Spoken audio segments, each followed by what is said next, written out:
बोले भक्तवत्सल भगवान की जय। राधा रानी सरकार की जय। सद्गुरुदेव भगवान की जय। आप सभी का मंगल हो।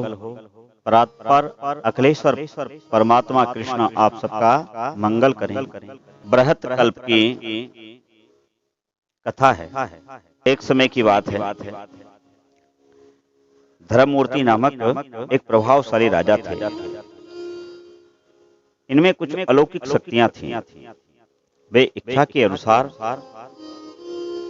रूप बदल सकते थे और उनकी देह से सदैव बड़ा परम प्रकाशमान तेज निकलता रहता था। वह इतने तेजस्वी थे कि यदि दिन में चलते थे तो सूर्य की प्रभा मलिन होने लगती थी और जब रात में चलते तो चंद्र की रश्मियां फीकी पड़ने लग जाती। साथ ही वह अजय थे। कभी भी उन्होंने पराजय का तो मुख देखा ही नहीं था और इंद्र से उनकी बड़ी घनिष्ठ मित्रता थी। उन्होंने कई बार दैत्यों और दानवों को हराया था। उनकी पत्नी भानुमति भी इतनी सुंदरी थी कि उस समय तीनों लोकों में कोई भी नारी रूप माधुर्य में उनकी बराबरी नहीं कर सकती थी। वह जितनी रूपवती थी उतनी ही गुणवती भी थी। राजा का सबसे बड़ा सौभाग्य यह था कि उनके कुलगुरु महर्षि वशिष्ठ थे। एक दिन उन्होंने बड़ी विनम्रता से गुरुजी से पूछा, पूज्यपाद गुरुदेव भगवान, मेरा एक प्रश्न है, आप मुझे उस प्रश्न का समाधान देकर के संतुष्ट कीजिए। वशिष्ठ जी ने पूछा, राजन अवश्य पूछो। तब राजा ने कहा, गुरुदेव मैं जानना चाहता हूं कि ये सभी प्रकार की समृद्धियां जो एकत्रित हैं इसका कारण क्या है। यह तो मैं जानता हूं कि इसका कारण कोई बड़ा पुण्य ही होगा, किंतु उस पुण्य कर्म को मैं जानना चाहता हूं। मेरी बड़ी इच्छा है ताकि मैं पुनः उस पुण्य को कर सकूं, जिसके फलस्वरूप अगले जन्म में मुझे पुनः इसी तरह की सुख सुविधा प्राप्त हो। महर्षि वशिष्ठ ने बतलाया, राजन प्रेम से सुनो, मैं तुमको उस पुण्य कर्म के विषय में बतलाता हूं। पूर्व काल में लीलावती नाम की एक वैश्या थी। कर्म बिगड़ जाने के कारण वह वैश्या के घर में तो प्रकट हुई, अवतरित हुई, किंतु उसके सत्कर्म से वह भगवान शिव के लोक में गई। वह बड़ी भक्तिमती थी और सदैव शिव भक्ति में लीन रहती थी, सदैव शिव भक्ति में तत्पर रहती थी। एक बार उसने भगवान शिव को प्रसन्न करने के लिए पुष्कर क्षेत्र में चतुर्दशी तिथि को लवणाचल का दान किया। राजा ने हाथ जोड़ के पूछा, महाराज यह लवणाचल क्या है। तब गुरु वशिष्ठ जी ने कहा कि राजन, एक नमक का बड़ा भारी पर्वत उसने दान किया। इतना ही नहीं, उसने सोने का एक वृक्ष भी तैयार करवाया, जिसके सोने के फूल और सोने के ही पत्र थे। उसमें देवताओं की स्वर्ण प्रतिमाएं भी जड़ी थी। उस स्वर्ण वृक्ष के निर्माण में राजन जानते हो तुम्हारा बहुत योगदान था। राजा ने कहा, प्रभु मेरा। गुरु वशिष्ठ जी बोले, हाँ धर्ममूर्ति, तुम्हारा और तुम्हारी पत्नी का भी। तुम दोनों पति पत्नी उस समय इस वैश्या के यहाँ नौकर थे और तुम्हें उस कार्य की तनख्वाह मिलती थी, उस कार्य का वेतन मिलता था, पारिश्रमिक मिलता था। किंतु जब तुमने ये सुना कि यह वृक्ष दान करने के लिए बनवाया जा रहा है, तब तुमने प्रसन्न मन से उस वैश्या से उसके बदले में कोई भी परिश्रम लेने से, पारिश्रमिक लेने से मना ही कर दी और कहा कि नहीं, यह धर्म के कार्य में जा रहा है, अर्थात दान के लिए जा रहा है, तो हम भी इसका मूल्य नहीं लेंगे।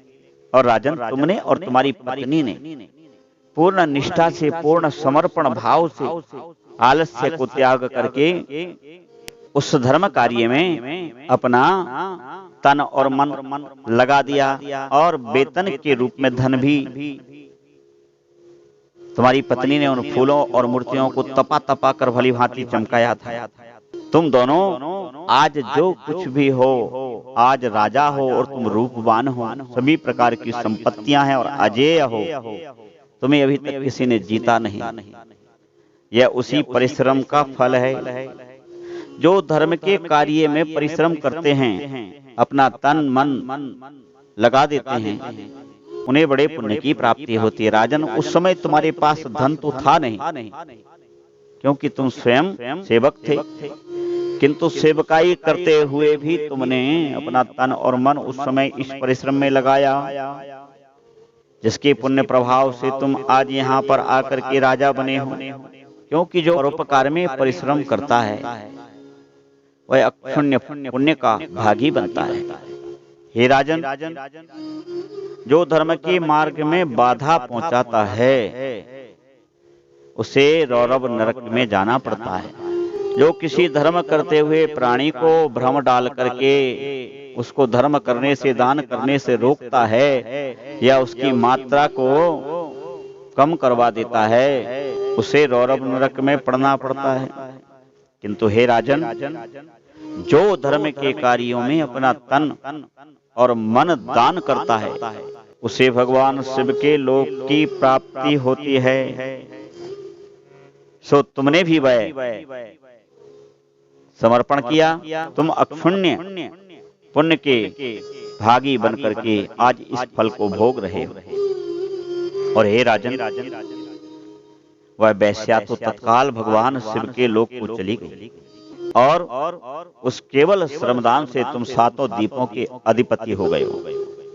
और तुम्हारी पत्नी भी तीनों लोकों में अप्रतिम रूपमती और गुणवती बन गई। किंतु हे राजन, जैसी आपने जिज्ञासा प्रकट की है कि अब मैं और क्या करूं, तो उसी पुष्कर क्षेत्र में चतुर्दशी तिथि को हे राजन तुम अन्न के पहाड़ का दान करना, और एक नहीं, एक से अधिक जितना तुम्हारा सामर्थ्य हो उतने अन्न के पहाड़ बना करके और दान करो।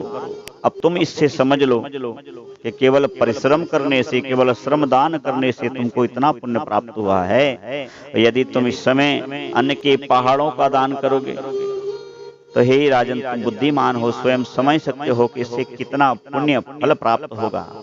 सो हे राजन, इस कार्य को करो। जैसे वैश्या शिवलोक हो गई है, ऐसे ही तुम भी शिवलोक को वास करोगे। बोलिए श्री भक्तवत्सल भगवान की जय। कहने का तात्पर्य यही है मित्रों कि दान करो, श्रम करो और परोपकार में अपना तन मन धन दो।